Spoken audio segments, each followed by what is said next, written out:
차에 한 번 기스 나면은 1억이라고 생각해요. 그 가치. 1억이라고.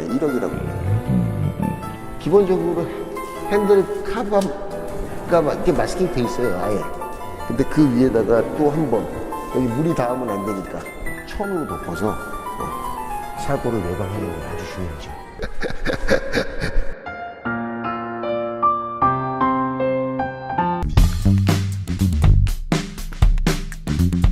일반적으로 쉐이빙이라고 얘기하죠. 윗단을 칼로다 날리는 거. 이 작업이 좋은 결과로 나오려면은 칼질하는 동작도 중요하지만 성형을 이쁘게 해라. 또 상단에 있는 미세한 티가 안 들어가려면 성형을 아주 깔끔하게 해줘라. 왜냐하면 얘가 밖에서 준비 작업해서 안에 들어가갖고 스퀴징을 했는데 상단 쪽이 조금 떴다. 공기만 들어가는 게 아니고 미세한 먼지들이 같이 들어가요. 틱틱틱틱 먼지 자국이 생기죠. 그게 되게 보기 싫어요. 이 프레임리스 차량에서는. 유리가 옆에서 보면은 이렇게 굴곡 있어요. 그래서 상단 한번 잡아주는 것만은 조금 부족해요. 그래서 상단 살짝 잡아주고 또 하단 잡을 거예요. 제가 그 전에 선셋 성형하는 거 전면 유리를 보여드렸고 측면 유리는 한 번도 안 보여드렸는데 측면 유리도 사실은 곡이 있으면은 먼지도 들어가고 엣지 치는데도 되게 불편해요. 그래서 이거를 좀 보기 좋게 성형을 해줘야 돼요. 전면 유리도 마찬가지지만 측면 유리도 성형을 할 때 굴곡집 부분을 지진다는 느낌으로 가면은 반사 필름은 다 실패를 해요. 이렇게 돌리죠. 이렇게 돌리는 동작들이 많지만은 그 방법을 추천하지 않습니다. 사실 문짝을 그냥 마구잡이로 성형할 수도 있지만 정성스러운 모습으로 보기도 좋게 이렇게 열이 가해지고 바로 손을 쓸 필요는 없어요. 이건 지금 위치를 잡아주려고 손을 대는 거지만 열을 대면서 바로 장갑을 하면 안 됩니다. 조금 시간이 지난 다음에 자리 잡을 때 이렇게 잡아주면 좋죠. 손 자국이 생겨요. 히트건 대고 바로 밀어버리면 필름이 미세한 좁쌀 크기만한 자국이 시공 후에 보여집니다.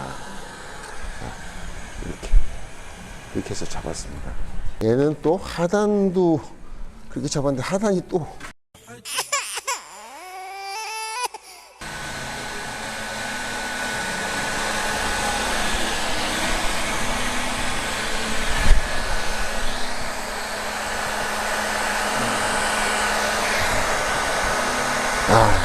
됐습니다. 과도하게 수축하면은 항상 문제가 생기죠. 수축이 끝났고요. 그럼 안쪽에 한번 청소 작업을 한번. 유리가 항상 청소를 안쪽에서 아무리 많이 해도 여기 있는 먼지가 물을 뿌리면은 이렇게 타고선 이렇게 넘어와요. 그래서 이 뒤쪽 바깥쪽에 있는 부분을 깨끗하게 닦아주는 게 좋죠. 이제 청소할 때는 항상 미세한 돌가루가 그냥 있다고 생각하셔야 돼요. 사람 눈에 보이지 않지만 돌가루가 있어요. 이 상태에서 플라스틱으로 하시면 그 돌가루가 플라스틱의 헤라에 스퀴징 하면서 끼어갖고 기스가 가요. 이게 정말 중요한 부분인데 대부분 또 생각지도 않고 기스가 왜 갔지? 유리기스가 왜 갔지? 그러신 경우 있어요. 항상 여기다 플라스틱을 댈 수밖에 없거든요. 플라스틱 헤라를. 유리 재질이 플라스틱 때문에 기스가 가는 게 아니라 미세한 돌 때문에 가요, 돌. 그래서 항상 유리 첫 청소는 이렇게 물과 슬리머로 그 먼지들을 흘려내려 보내준 다음에 뒤에 똥 같은 게 있나 없나 여기다 칼을 댈 수는 없잖아요. 단면도 같은 칼을 댈 수는 없잖아요. 이 좋은 차에다가. 그래서 이렇게 플라스틱 헤라로 먼지가 없는 돌가루가 없는 상태에서 딱딱딱딱 밀어주면서 미세하게 유리에 쩔은 부분을 닦아줘야 됩니다. 긁어내주는 거죠. 이 과정을 스크래핑이라고 얘기합니다. 자, 청소를 했고요. 상단에 있는 벤치 부분을 닦아주고 다시 닦아주고 유리가 경사 가져갖고 물이 다 새버려요. 자, 마지막 청소합니다. 중요한 거는 항상 상단 말고는 문제가 하나도 없어요. 상단 청소를 아무리 해도 먼지가 들어가요. 물이 있는 곳에 항상 먼지가 있다고 생각하시면 돼요. 그래서 자, 보세요. 걸레를 이렇게 대고 이렇게 내려와줘요.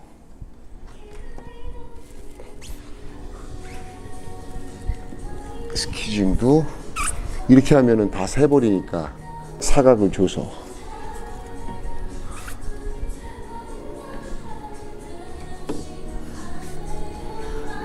마지막 스엔씨 저 필름 좀 줄래?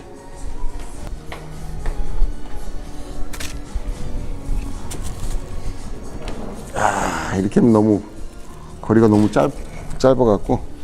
자, 알겠습니다.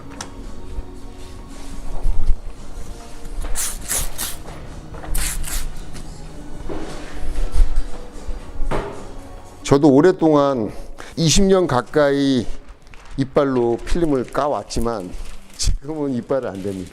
이빨이 예전 같지 않아서. 제가 교정을 받았어요.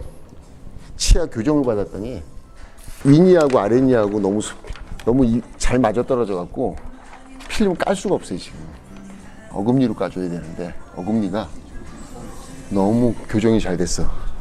저는 지금 두 가지 스키징을 씁니다. 하나는 9cm짜리 스토록 닥터에 들어가는 그 스키지죠, 얇은 거.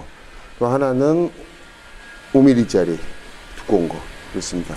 얘는 유동성이 좀 있고요, 경질입니다. 얘는 경질이지만 반사 필름에 스키징 할 때 쓰면은 굉장히 딱딱하고 공간도 없기 때문에 스키징을 완벽하게 해낼 수가 있어요. 이거는 지금 스키지 5mm짜리 10cm짜리로 하겠습니다.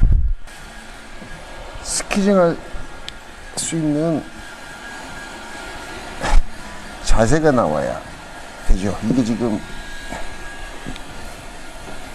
팅팅 하시는 분들은 너무 잘 알겠지만은 역도 선수한테 스키징 하라 그러면은 우리 같은 힘을 주지 못해요. 아무리 힘이 좋다고 이게 스키징 잘하는 게 아니에요. 썬팅 근육이라고 그러죠. 이 손가락 사이사이에 근육들이 아주 발달돼 있어야 되는데 이거는 이제 오래 경력이 쌓여야 생기는 근육이죠, 이게. 그냥 반사 필름은 스키징을 좀 빤빤하게 해줘야 얘가 시공 후에 퀄리티가 좀 이쁘게 나와요. 겹쳐서 다시 한번 밀어주는 거죠. 제 옆에서 그 시공팀 최민수 직원이 문짝을 여러 번 해봤기 때문에 이걸 밀면서 하면 더 좋다고 합니다. 씹혔다. 아, 걸리는구나. They ask you how you are, you just have to say that you're fine when you're not really fine.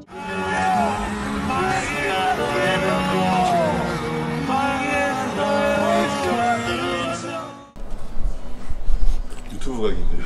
네? 유튜브 각이에요. 유튜브 각이라고 그러죠, 이런 거를.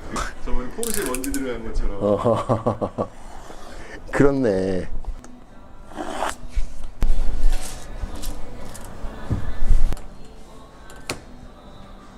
아, 일자로 잡았구나.